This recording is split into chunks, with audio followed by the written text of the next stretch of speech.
Non aqueous titration आज का topic है। B pharm first sem subject pharmaceutical analysis and inorganic chemistry में non aqueous titration. Non aqueous titration के बारे में जानेंगे।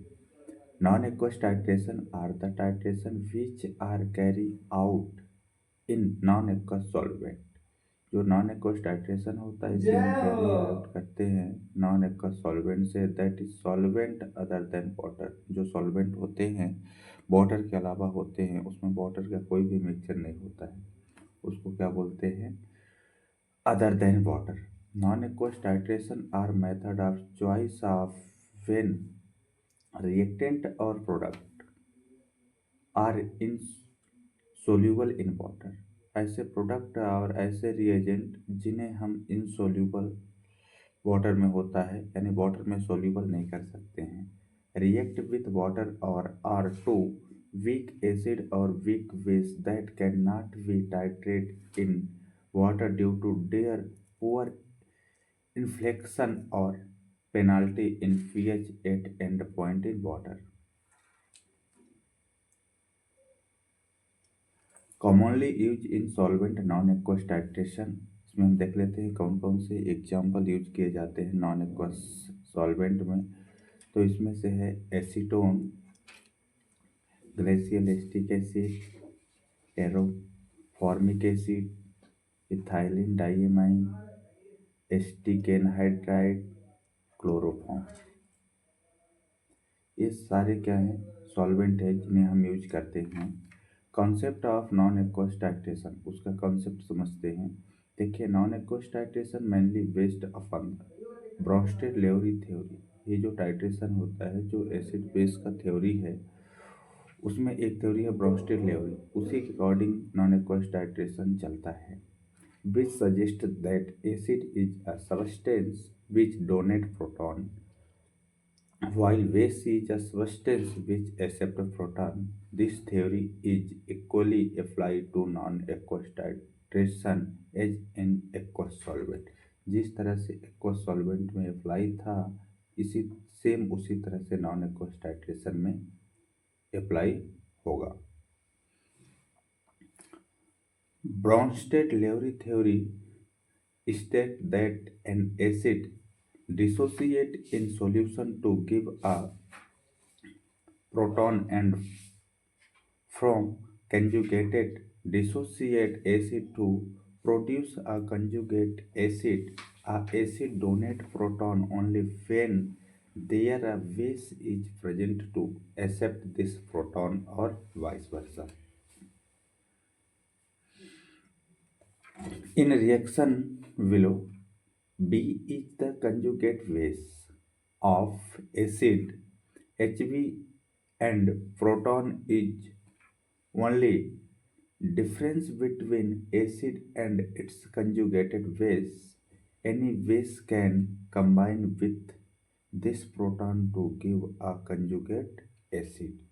Hb जो है एसिड है, इसमें से हम एच और बी को अलग करते हैं। तो एच आयन यानी होता है प्रोटॉन, यानी हाइड्रोजन आयन। जो बी माइनस आयन हो रहा है, ये क्या होता है? कंजुगेटेड बेस बन जाता है। जब ये कंजुगेटेड बेस बन जाता है तो इसमें कुछ आगे प्रोसेस होती है। Therefore base B combine with proton and produce conjugate acid of base B. ये जो बी है और जो एच आयन है यानी प्रोटॉन, ये क्या बना लेते हैं? H B plus ion. इसको हम बोलते हैं कंजुगेटेड एसिड। अब देखिए advantage. weak acid and weak base give poor endpoints in aqueous titration, but in non-aqueous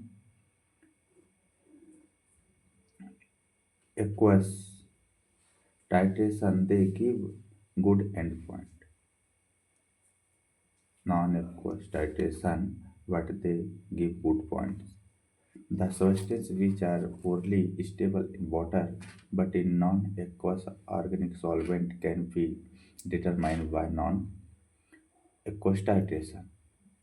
Mixture of two or more acid can be analyzed. ये सब क्या है, इसके एडवांटेज हैं। डिसएडवांटेज देख लेते हैं। Temperature, moisture and carbon dioxide should be control. Solvent used in non-aqueous titration are expensive. It is not an environment.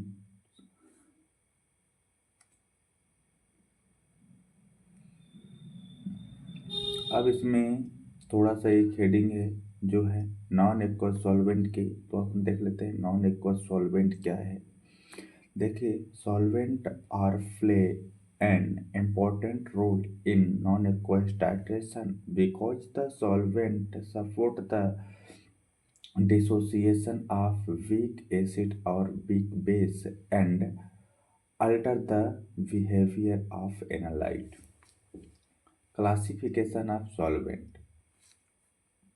Non aqueous solvent कितने टाइप से होते हैं? पहला होता है एप्रोटिक सॉल्वेंट, दूसरा प्रोटोफिलिक सॉल्वेंट, तीसरा प्रोटोजेनिक सॉल्वेंट और चौथा एम्फीप्रोटिक सॉल्वेंट। अब हम इसमें देख लेते हैं एप्रोटिक सॉल्वेंट जो होते हैं, these are the solvent which are chemically inert and does not donate or accept proton. ये जो एप्रोटिक सॉल्वेंट होते हैं ना ही प्रोटॉन को एक्सेप्ट करते हैं और ना ही डोनेट करते हैं। They do not have any acidic और basic nature.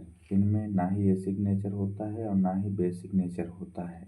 This type of solvent have low dielectric constant for example toluene, chloroform, benzoic acid and carbon tetrachloride. ये इसके क्या होते हैं? एग्जाम्पल होते हैं। अब इसमें से protophilic solvent, these are the solvent which have high affinity match for proton and are basic in nature। ये क्या करते हैं? प्रोटॉन से मैच करते हैं। इनका नेचर क्या होता है? बेसिक होता है। they produce solvent proton by eliminate proton from acid. Acid है और एस यानी सॉल्वेंट, जब यहाँ से प्रोटॉन क्या होता है? एलिमिनेट निकलता है, किसके साथ जाता है? सॉल्वेंट के साथ, तो बनता है सॉल्वेंट प्रोटॉन और साथ में कंजुगेट बेस अलग हो जाता है। एग्जांपल में हम देख लेते हैं लिक्विड अमोनिया, कीटोन और एमीन्स, ये उसके क्या हैं? एग्जाम्पल हैं।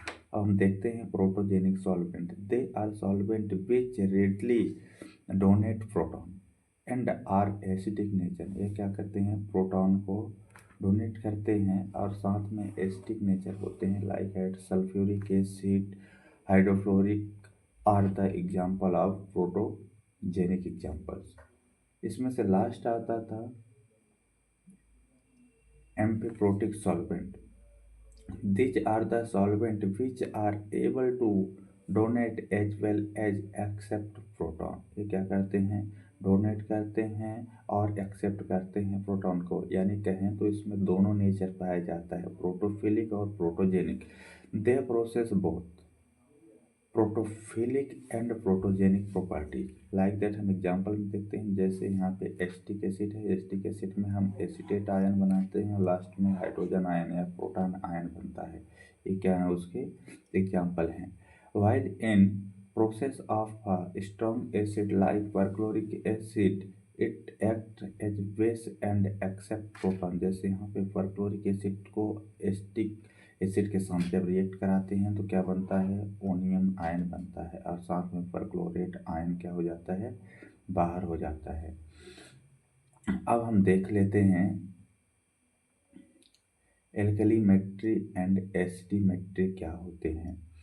तो एल्कलीमेट्री और एसिडिमेट्री, एल्कलीमेट्री यानी बेसिक मेट्री और एसिडिमेट्री यानी जिससे हम एसिड का डिटरमाइन करते हैं। तो यहाँ पे देखिएगा alkalimetry, the term alkalimetry refer to the determination of strength of basic substance while titrating them with a standard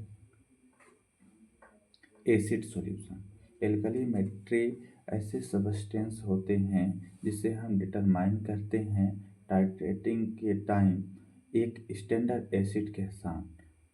अब देखते हैं एसिडिमेट्री क्या है। The term acidimetry refer to the determination of strength of acid substance by titrating them with a standard base solution। Same उसका opposite है। In non-aqueous titration, generally weakly acid and base substance are determined, therefore in non-aqueous titration। अब हम देख लेते हैं पहला titration of weak base. Weak base का titration कैसे करते हैं नॉन एक्वस टाइट्रेशन में। तो यहाँ पे सबसे पहले हम एग्जांपल उठाते हैं, एसिटिक एसिड को लेते हैं। एसिटिक एसिड को हम एसिटाइन में कन्वर्ट कर देते हैं और साथ में प्रोटॉन या फिर हाइड्रोजन आयन को बाहर निकालते हैं। When acetic acid is present alone it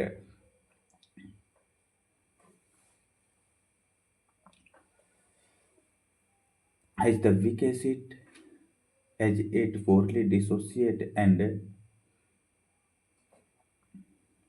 जो एसिटिक एसिड है इसका बिहेव कैसा होता है, behave as a weak acid as it poorly dissociated and has very little tendency to donate proton। यहाँ पे behave होगा, behave।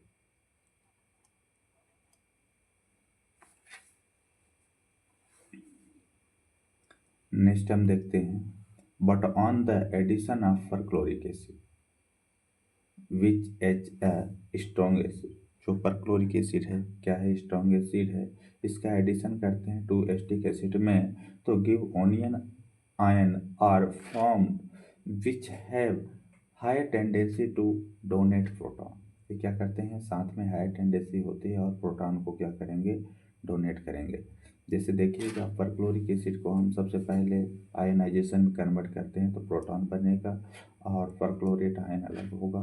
जब एसिटिक एसिड में इस प्रोटॉन को हम क्या करते हैं, रिएक्ट कराते हैं तो क्या बन जाता है, ओनियन आयन बन जाता है। जब ओनियन आयन बन जाता है तो further more on addition of pyridine, जब हम उसमें क्या करते हैं, एक बिग बेस का एडिशन कराते हैं पायरिडीन में, किसके साथ, एसिटिक एसिड के साथ, तब क्या बन जाता है, पायरिडीन को हम रिएक्ट कराते हैं तो यहाँ से जो एक एच है इधर चला जाता है तो क्या बन जाता है, पायरिडियम।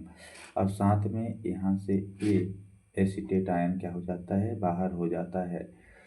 जब एसीटेट आयन बाहर हो जाता है, किसके साथ करवा लिए थे, एसिटिक एसिड से। अब देखते हैं कि एसिटिक एसिड को और परक्लोरिक एसिड को साथ में रिएक्ट कराते हैं तो वही बनेगा क्या, ओनियम आयन, और साथ में परक्लोरेट आयन क्या होते हैं, बाहर होते हैं। अब देन हम इसमें देख लेते हैं, जो ओनियम आयन बना हुआ था और एसिटेट आयन जो बन रहे थे उन दोनों को आपस में रिएक्ट करवाते हैं तो क्या बनता है, एसिटिक एसिड। तो mole of acetic acid find out हो जाता है। अब हम फाइनल रिएक्शन को कम आउट करवाते हैं, टू बी यानी कैलकुलेट करते हैं। तो फाइनल रिएक्शन क्या था, पहला बना था ओनियम आयन, और ओनियम आयन में इसके बाद क्या बनता था, perchlorate sorry acetate ion. Same तो जैसे यहाँ से हुआ 2 मोल एसिटिक एसिड बना था, इसी तरह से हम परक्लोरिक एसिड को पायरिडीन के साथ रिएक्ट कराएंगे तो क्या बनेगा, पायरिडियम, और साथ में परक्लोरेट आयन क्या होंगे, बाहर होंगे। From this reaction it can be calculate that tendency of acid to donate proton is increased while tendency of base to accept a proton is increased tendency to accurate and sharp end point। क्या होते हैं, ऐसे reaction को हम calculate करते हैं तो हमारा क्या होता है, एक्यूरेट डिटरमाइंड हो जाता है और साथ में एंड पॉइंट भी सही ढंग से आ जाता है। दूसरा हम देखते हैं टाइट्रेशन ऑफ वीक एसिड। क्या है, titration of weak acid. Titration of weak acid such as barbiturates, benzoic acid etc can be done using base like alkali methoxide। यानी ये कैसे डन है, एल्कली मेथॉक्साइड के माध्यम से डन होता है। लाइक दैट हम एग्जांपल ले लेते हैं तो sodium methoxide, potassium methoxide, lithium methoxide और tetrabutyl ammonia hydroxide etc non-aqueous solvent used in titration are ethylene amine dimethyl formamide etc। ये क्या है, सॉल्वेंट हैं। Reaction taking place during titration of benzoic acid in dimethyl formamide with sodium methoxide is called. जब हम क्या करते हैं, benzoic acid को डाइमेथाइल फॉर्मामाइड के साथ रिएक्शन करवाते हैं, तब क्या बनता है, और साथ में सोडियम मेथॉक्साइड इज फॉलो करते हैं, उसमें सोडियम मेथॉक्साइड को भी ऐड करेंगे। तो on dissolving benzoic acid in dimethyl formamide DMF following reaction take place, that is a benzoic acid and dimethyl formamide। Benzoic acid है, डाइमेथाइल फार्मामाइड है। डाइमेथाइल फार्मामाइड यानी HCON CH3 ब्रैकेट 2 यानी CH3 का 2 moles. जैसे ही यहाँ से जो एक H है, ठीक है, इस H को हम इसके साथ अटैच करेंगे, किसके साथ, CH3 2 के साथ। तो देखिए हो गया। बाकी यहाँ से HCON जो था A अलग हो जाएगा और इसमें से यहाँ पे प्रोटॉन का एडिशन हो जाएगा, तो इसको हम बोलते हैं क्या, आइसोसाइनिक एसिड। जब आइसोसाइनिक एसिड जैसे यहाँ से H हो गया, तो इसको H यानी प्रोटॉन, इसको बोलेंगे प्रोटोनेटेड। और 2 कार्बन है यहाँ पे, तो क्या बोलेंगे, एथेन आयन। क्या बन रहा है, प्रोटोनेटेड एथेन आयन। और साथ में ए जो है इतना शेष रह जाएगा, यानी बच जाएगा, क्या बचेगा, बेंजोएट। तो बेंजोएट को हम क्या कर देंगे, बाहर कर देंगे, लिख देंगे इसे बेंजोएट आयन। जब इसमें आयोनाइजेशन करवाते हैं of sodium methoxide take place लेकर के, तो जैसे में सोडियम मेथॉक्साइड A है, तो इसमें से सोडियम आयन और मेथॉक्साइड आयन को अलग कर लेते हैं। ये क्या होते हैं, जो सोडियम मेथॉक्साइड है, ये क्या है, कंजुगेटेड बेस है। From reaction first and second, first reaction A था, सेकंड रिएक्शन A है। तो फर्स्ट रिएक्शन में अपना जो बना हुआ था आइसोसाइनिक एसिड और प्रोटोनेटेड एथेन आयन बना हुआ था, और रिएक्शन फर्स्ट में यहाँ पे क्या है, मेथॉक्साइड है। जब इन दोनों को आपस में कराते हैं तो हमारे पास बनता है वही डाइमेथाइल फार्मामाइड। क्या बनते हैं, डाइमेथाइल फार्मामाइड। इसको आईपीसी नेम में हम बोलते हैं NNN डाइमेथाइल फार्मामाइड। जब ए होता है और यहाँ से एक H जो है हम इसके साथ भेज देते हैं, तो क्या बन जाता है, मेथेनॉल। जब मेथेनॉल बन जाता है, अब देखते हैं कि फाइनल रिएक्शन का आउट्स हमारे पास क्या निकल के आते हैं। जब हम बेंजोइक एसिड में सोडियम मेथॉक्साइड को हम ऐड करते हैं, तो सोडियम बेंजोएट बनता है, और साथ में यहाँ पे जो मेथेनॉल बना हुआ था, यहाँ पे भी क्या बन जाता है, मेथेनॉल बन जाता है। अब हम देखते हैं एस्टिमेशन ऑफ सोडियम बेंजोएट। अब हम बात कर लेते हैं एस्टिमेशन। एस्टिमेशन यानी होता है ऐसे यानी होता है डिटर्मिनेशन करना किसी भी चीज़ का। तो हम यहाँ पे देख लेते हैं sodium benzoate is white crystalline और granulation powder. It is hydroscopic और hydroscopy nature and mainly use a pharmaceutical preservative और एड। जो सोडियम बेंजोएट होता है उसका फार्मूला होता है C6H5COO, यानी ये सोडियम बेंजोएट। यदि हम इसको स्ट्रक्चर में देखते हैं तो इसका स्ट्रक्चर कुछ इस तरह से बन जाता है। अब हम देखते हैं इसका प्रिंसिपल क्या होता है। तो principle, sodium benzoate is a base. Sodium benzoate क्या है, एक बेस है, and is dissolve in glacial acetic acid during the titration with strong acid. Acetic acid behave like a base. जो एसिटिक एसिड है, जब एस्टिमेशन करते हैं तो उसका बिहेव कैसा हो जाता है, बेस के तरह से हो जाता है। And accurate and point is determine. जैसे ही हम टाइट्रेशन करते हैं, एस्टिमेशन करते हैं, तो एसिटिक एसिड ध्यान रखना है उसका बिहेवियर बेस के तरह जब हो जाता है, वैसे ही एक्यूरेट पॉइंट क्या आ जाता है, डिटरमाइन कर लेते हैं। And point two detected by using 1 नेप्थॉल benzene. And point detect करने के लिए हम यूज क्या करते हैं, 1 नेप्थॉल बेंजीन सॉल्यूशन, जो कि एज ए इंडिकेटर के रूप में लेते हैं। अब सबसे पहले हम देख लेते हैं इसका प्रिंसिपल क्या होता है। सोडियम बेंजोएट को हम टाइट्रेट करते हैं स्ट्रॉन्ग परक्लोरिक एसिड के साथ। जैसे ही यहाँ पे क्या है, सोडियम है, ठीक है। सोडियम को हम रिप्लेस करते हैं H के तरफ और H को हम सीधे रिप्लेस कर देते हैं Na के पास। तो जैसे ही H यहाँ पहुँचता है तो इसका नाम क्या हो जाता है, बेंजोइक एसिड। इसका नाम क्या हो जाता है, बेंजोइक एसिड। और साथ में Na इधर आ जाता है तो इसका नाम हो जाता है सोडियम परक्लोरेट। Sodium perchlorate. अब हम देखते हैं प्रोसीजर, इसका प्रोसीजर क्या है। फर्स्ट पॉइंट में weigh accurately about 0.25 gram of sodium benzoate and transfer it in conical flask है।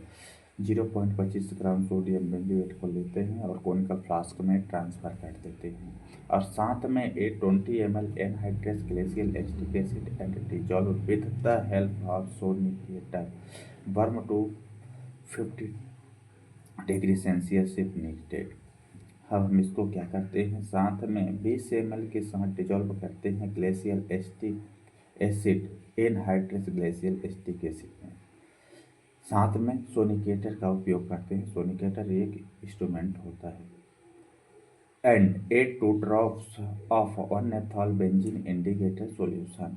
2 drops 1 ethol benzene indicator solution को भी हम क्या करते हैं, ऐड करते हैं। क्यों करते हैं, एंड पॉइंट डिटरमाइन करने के लिए। Then fill the burette with standardised solution of perchloric acid 0.1 normal को हम करते हैं। अब देखिए, start titration with the perchloric acid solution until reach end point. Record the burette reading. Repeat the procedure 3 times to get persist reading. Take mean value and calculate percentage purity of sodium benzoate.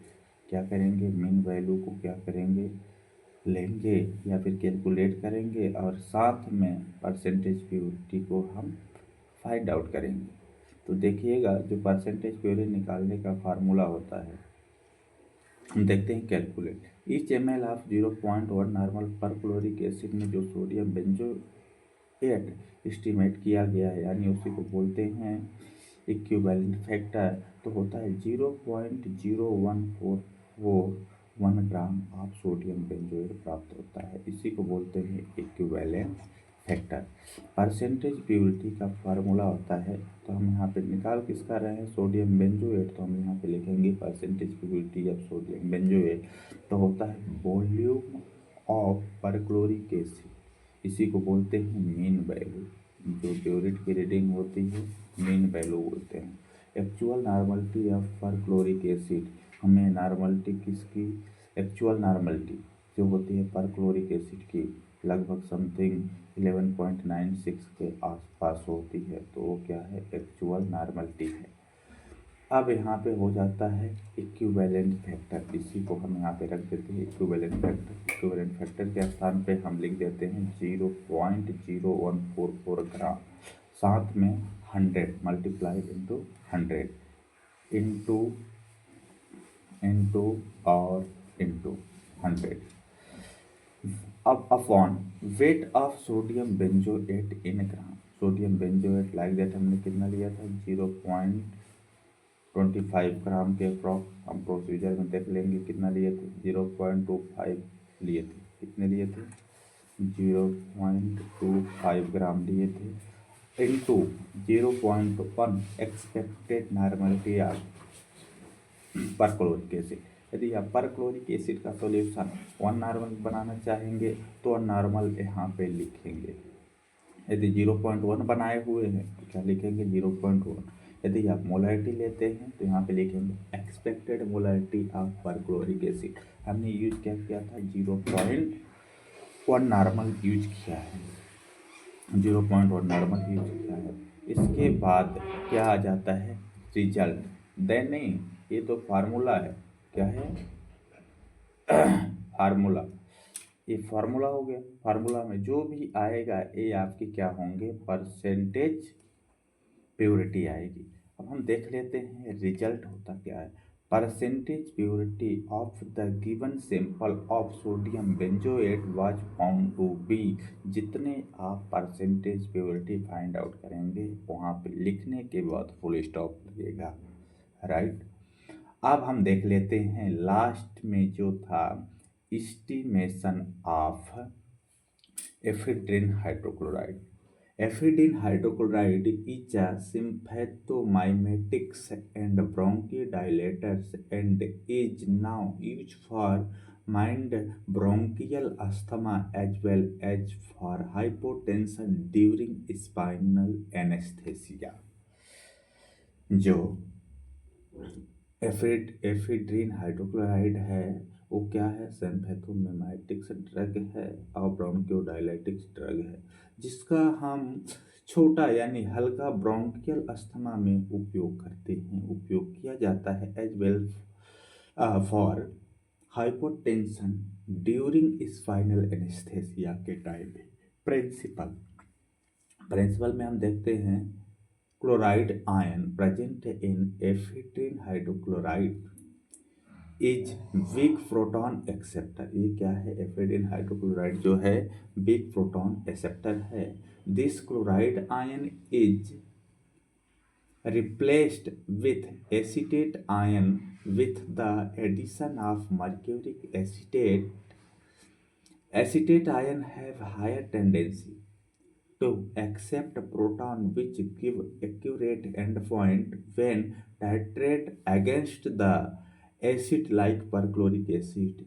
It is used in methyl orange indicator and endpoint determine। Methyl orange indicator पे क्या करते हैं, use करते हैं और and point पे determine हो जाता है।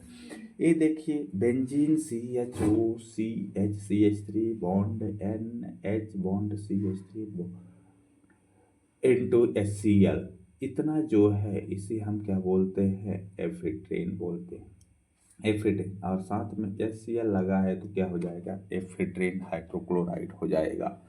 जब हम एफेड्रिन हाइड्रोक्लोराइड को 2 मोल्स लेते हैं हम देन क्या कर देते हैं, क्लोराइड आयन को क्या कर लेते हैं, बाहर कर लेते हैं। जैसे यहाँ से क्लोराइड आयन को बाहर करते हैं तो यहाँ पे जो अटैच है यहाँ पे पॉजिटिव चार्ज आ जाता है। जैसे यहाँ पे क्या आ गया, पॉजिटिव चार्ज।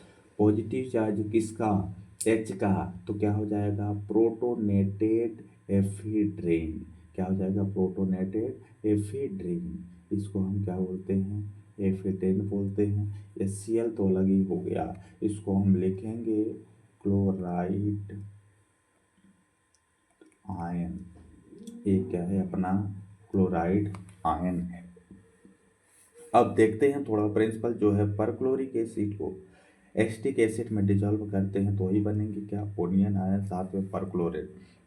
लेकिन जब हम एडिशन करते हैं किसमें, क्लोराइड आयन में मर्क्यूरिक एसीटेट को, तब क्या बनता है, देखिए हमारा मर्क्यूरिक एसिड है CH3COO का होल ट्वाइस Hg+2Cl यानी मर्क्यूरिक एसीटेट, और साथ में क्लोरीन के साथ रिएक्ट करेंगे तो ये दोनों आपस में क्या हो जाएंगे, कंबाइंड हो जाएंगे तो क्या बन जाएगा, मर्क्यूरिक क्लोराइड बन जाएगा। और साथ में 2 मोल्स ऑफ एसीटेट आयन क्या हो जाएंगे, अलग हो जाएंगे।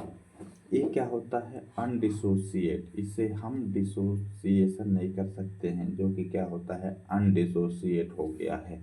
अब देखिए जब हम यहाँ पे क्या बना हुआ था, जब हम प्रिंसिपल देखते हैं किसका, ओनियम आयन को लेते हैं साथ में, और यहाँ पे 2 मोल ऑफ एसीटेट आयन था तो हम 2 मोल्स ऑफ ओनियन आयन ले लेते हैं और 2 मोल ऑफ एसीटेट ले लेते हैं। तब क्या बच जाता है, यहाँ से 2 हाइड्रोजन इधर पहुँच जाते हैं तो क्या हो जाता है, एसिटिक एसिड, और यहाँ भी क्या बनता है, एसिटिक एसिड हो जाता है तो 4 मोल ऑफ एसिटिक एसिड बन जाता है। ये क्या है, प्रिंसिपल है। अब हम देखते हैं प्रोसीजर क्या होता है, देखते हैं प्रोसीजर क्या होता है। देखिए प्रोसीजर में पहले हम weigh accurately 0.17 gram of ephedrine hydrochloride transfer conical flask and then dissolve in 10 ml of acetone mix with a 2 drop of methyl orange indicator methyl indicator, then fill the burette with standardized solution of perchloric acid. Start titration with the perchloric acid solution until reach the end point. Repeat 3 times procedure and calculate purity of ephedrine hydrochloride. हम देख लेते हैं calculation का। Each ml of 0.1 normal में perchloric acid क्या प्राप्त होता है, 0.02017 gram of ephedrine hydrochloride. Percentage purity of ephedrine hydrochloride का सेम फार्मूला होता है, volume of perchloric acid, actual normality of perchloric acid into equivalent factor 0.02017 into 100। Weight of ephedrine hydrochloride in gram में कितने लिए थे, 0.17 ग्राम लिया गया था, into 0.1 normal expected normality of HCl। जैसे हमने पहले बताया था कि जो होता है, जैसे हम 1 नॉर्मल का लेंगे तो हम यहाँ पे क्या लिखेंगे, 1 नॉर्मल लिखेंगे। अब इसमें देखते हैं परसेंटेज प्योरिटी का जो कैलकुलेशन करने के बाद जो रिजल्ट लिखेंगे, percentage purity of the given sample of ephedrine hydrochloride was found to be, इतने % हमारे पास आ जाएगा। अब यहाँ पे जैसे हम देख लेते हैं कि इक्विवेलेंट फैक्टर निकालते कैसे हैं। इक्विवेलेंट फैक्टर निकालने के लिए हम यहाँ से देखते हैं क्या करते हैं। देखिए जैसे हम इक्विवेलेंट फैक्टर इक्विवेलेंट फैक्टर जो निकालते हैं उसके लिए हमें करना कुछ नहीं होता है। जैसे मान लीजिए जो मॉलिक्यूलर वेट होता है किसका, एफ्रेडिन हाइड्रोक्लोराइड का, तो हम यहाँ पे निकालेंगे क्या, एक्सपेक्टेड नॉर्मलिटी ऑफ स्टैंडर्डाइज। जैसे हमने किया 0.1 नॉर्मल से स्टैंडर्डाइज किया किसका, HClO4 के। अब मॉलिक्यूलर वेट ऑफ प्रोडक्ट क्या था, प्रोडक्ट हमारे पास क्या था, एफ्रेडिन हाइड्रोक्लोराइड। क्या था, एफ्रेडिन हाइड्रोक्लोराइड। अब इसको हम डिवाइडेड कर देते हैं 1000 से। अब देखिए इक्विवेलेंट फैक्टर जो निकल रहा है perchloric acid 0.1 into molecular weight of product, तो क्या होता है 201 होता है एफ्रेडिन हाइड्रोक्लोराइड का, कितना 201। जब हम इसे क्या करते हैं, डिवाइड करते हैं 1000 से, तब हमारे पास आ क्या जाता है 0. जो हमने कैलकुलेट किया था 021 ये आ जाता है। तो क्या आ जाता है इसका इक्विवेलेंट फैक्टर किसका, एफ्रेडिन हाइड्रोक्लोराइड का, किसका, एफ्रेडिन हाइड्रोक्लोराइड का। देखिए 0.021, तो ये क्या होता है, इक्विवेलेंट फैक्टर होता है। इक्विवेलेंट निकालने का कुछ सरल से फार्मूले ये होते हैं जो कि एक्चुअली में ये क्या होते हैं, मेजर किए जाते हैं, एक्यूरेट किए जाते हैं। पहले जो टाइट्रेट किया जाता है हम एक सिर्फ आइडिया के लिए रख सकते हैं कि हम इस तरह से निकाल सकते हैं।